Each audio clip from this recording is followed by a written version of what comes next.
Okay, so there we are. So, conflict, man. That's the thing that makes the difference between a conflict and a belief, from my understanding, is that a belief is something that you are congruent about. You feel it, and you feel that it's there, and you're all on board with that. It could be like, I feel like I'm unloved, or I feel like I'm not valued. But with a conflict, it's like I feel like I worry about what people think about me, but part of me doesn't want to give a shit. And there's, at times I don't care. Oftentimes I don't care. It's just when I do care about it, it becomes a problem. Yeah. So it's a part-time thing. It sort of kicks in, either part-time, or I'm always conflicted about it. I'm always conflicted about it, and that could be, for example, like I'm in a relationship, but I'm always looking for freedom, and I never feel comfortable. Yeah. So because part of me always wants to get out. It's sort of always wants the opposite of what's going on. When I'm in one, I want out. When I'm out of one, I want in. Yeah. Okay. Something like that. So that's kind of more the nature of conflict, is that it's a bit more shifty.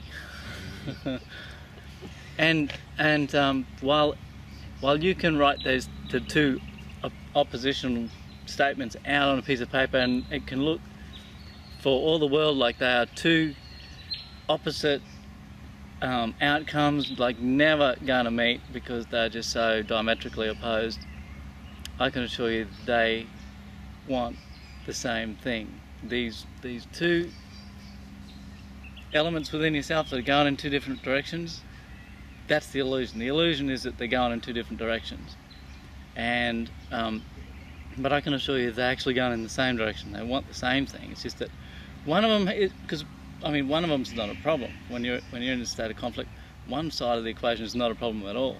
Yeah. The other side of the equation is the problem, and it's what makes the problem happen.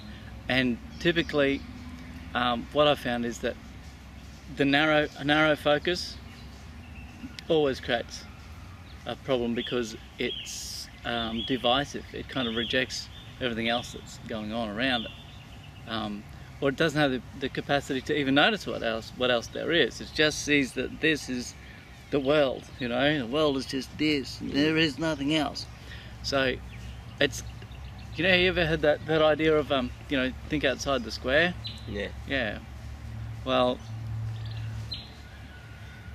what makes this a problem is that thinking never gets outside the square. It's stuck in that little square of that world. Yeah. And that's the problem, because the other part of you knows that there's so much more to you. There's a whole lot more expanded, and is okay with all of the infinite possibilities that's going on. So